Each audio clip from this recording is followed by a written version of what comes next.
welcome to Main Street Matters by Heart of Main Street, the podcast that promotes itself on purpose. I am your host, Patrick Kaiser. A small bit of housekeeping before we jump into the main part of today's episode. Big headline, no new episodes next week. I am taking a week off to be on vacation, so episodes will resume on the 17th. Now, take this time to start implementing some of the tips and strategies that we've talked about either in this book or in the others that we've covered so far.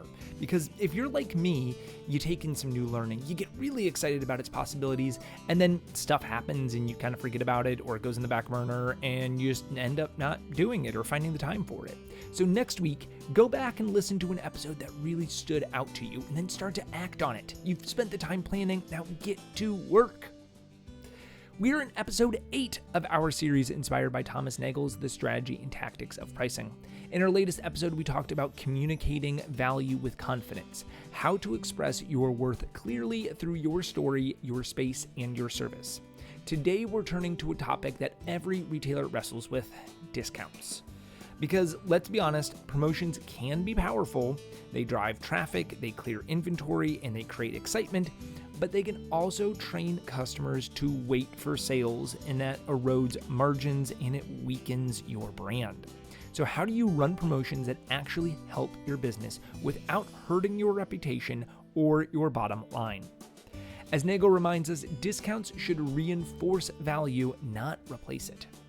In this episode, we'll talk about how to design purposeful promotions, the kind that reward loyalty, move inventory strategically, and drive long-term growth instead of short-term chaos. So no need to wait in line. Come on in, it's book club time. So let's start with the elephant in the room, random discounting. We've all done it, that moment when traffic slows down, sales flatten, our inventory piles up, and our first instinct is, well, let's just run a sale. And yes, it might work in the short term. You'll get a bump in sales. People will come in, but if it becomes a habit, you're teaching your customers to only show up when there's a deal. Nagel calls this price conditioning, the process of training customers to expect discounts. And here's what happens when discounting becomes a reflex. 1, your margins shrink. You're giving away profit that could have been earned at full price. Loyalty weakens. Customers stop being loyal to your store and start being loyal to your sales. Brand perception drops. Frequent sales signal that your regular prices aren't real. And then future promotions lose power. If you're always on sale, nothing feels special anymore. They're always doing 15%. I'm just going to wait until it's 25%. Does that sound familiar? The goal isn't to stop discounting completely. It's to use promotions strategically. Every discount should have a purpose, a goal, and a plan. As Nagel puts it, price incentives work best when they are targeted, temporary, and tied to behavior change. And that's the key. Purposeful promotions, ones that serve your strategy and not sabotage it. So before you ever launch a sale or a discount, ask yourself one simple question. What's the purpose? Every effective promotion should have a clear objective, and here are 5 common ones and how to execute them with intention. So 1 is that you're rewarding loyalty. Use discounts to thank repeat customers and not lure strangers. So an example of this could be that you're having exclusive early access sales for loyal members. You could have a Love Local Week where regulars get special offers, or birthday month coupons for rewards or milestones. The purpose of this is to strengthen the relationship and retention. These promotions make loyal customers feel appreciated without training the general public to expect markdowns. Purpose number 2, to move seasonal or stale inventory. Markdowns make sense when you're clearing space. Be transparent. Making room for new arrivals, enjoy 20% off remaining summer styles. This communicates practicality, not desperation. It tells customers your pricing has purpose. And here's a pro tip. Bundle slower items with best sellers instead of marking them down individually. It maintains that perceived value. Value number 3, drive new behavior. Want customers to try a new product, a category, or a service? You can use promotions as a temporary nudge. It could be something like try our new line 10% off this weekend only, a free tote with your first online order. The purpose of this is to encourage exploration. Once customers experience the value, they pay full price next time. Value number 4 could be to celebrate an occasion.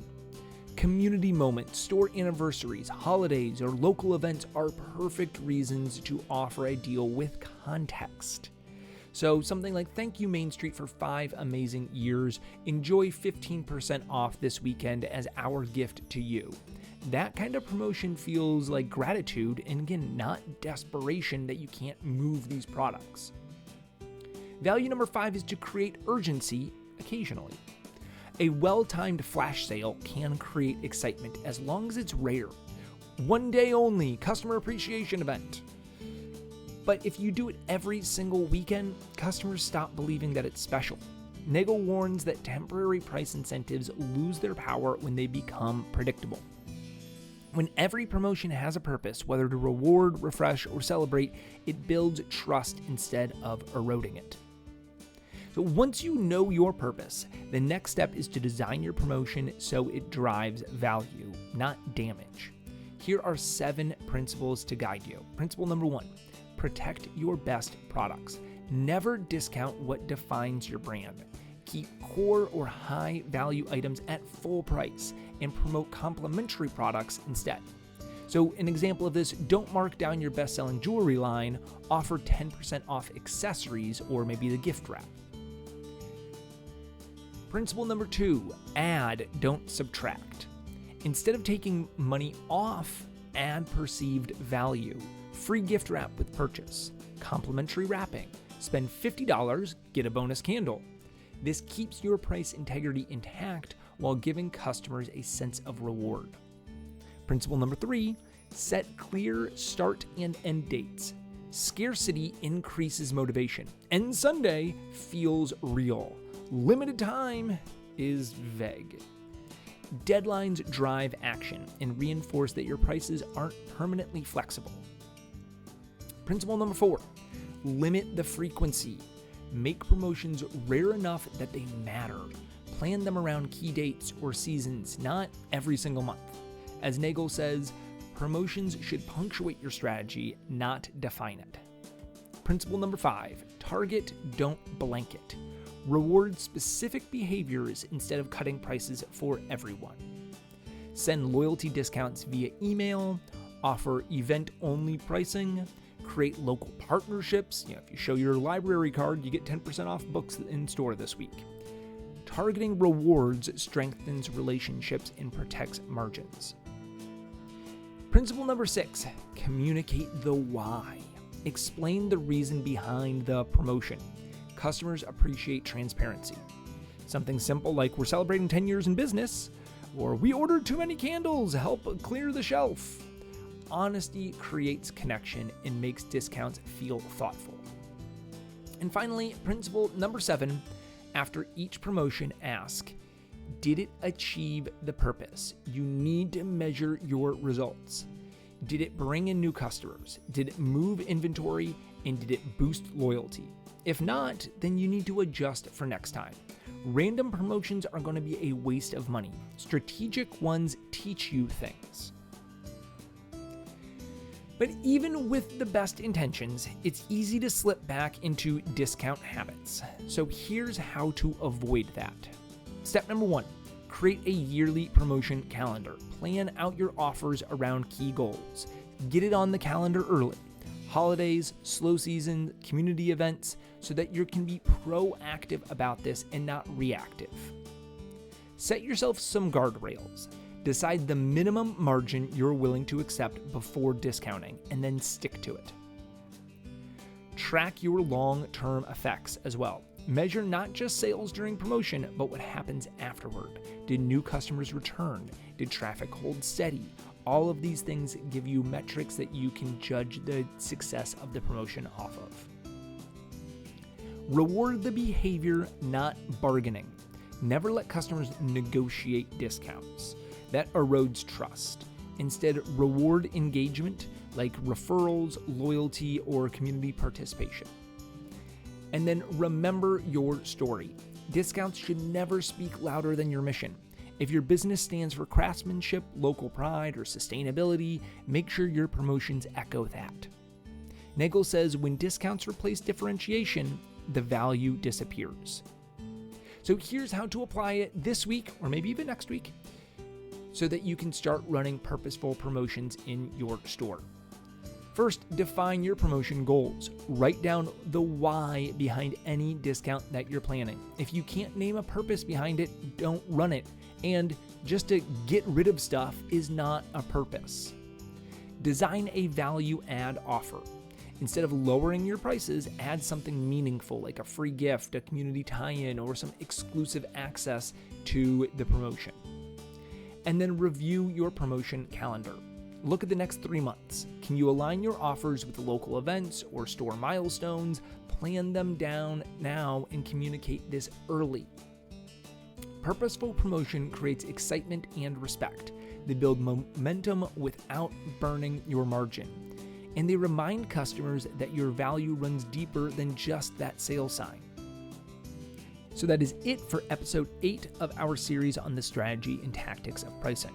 Today we learned that promotions can be powerful tools, but only when they have purpose. Random discounts train customers to expect less from you. Strategic promotions reward loyalty, move product, and tell your story. When you discount with intention, you don't damage your brand, you're going to be strengthening it. As Nagel reminds us, price incentives should reinforce the reason that customers choose you and not replace it. When I am back on November 17th, we will have episode 9, and that'll be our final week of this book. We will dive into pricing integrity, building trust through consistency, and how to align your prices across channels, seasons, and experiences so customers know you're fair and dependable. If this episode gave you some clarity, please share it with another retailer. And if you're listening on Apple Podcasts or Spotify, leaving a review really helps us reach more independent retailers and Main Street businesses and allows them to discover this and learn and grow as well. Until next time, stay safe, shop local, and keep your heart on Main Street. This episode is written, produced, researched, and edited by me, Patrick Kaiser, with a very special thanks to Thomas Nagel, the author of The Strategy and Tactics of Pricing, in bookstores now. For more information about Heart on Main Street, you can go to www.heartonmainstreet.org, and you can always email us at contact@heartonmainstreet.org. Thanks for listening. Bye.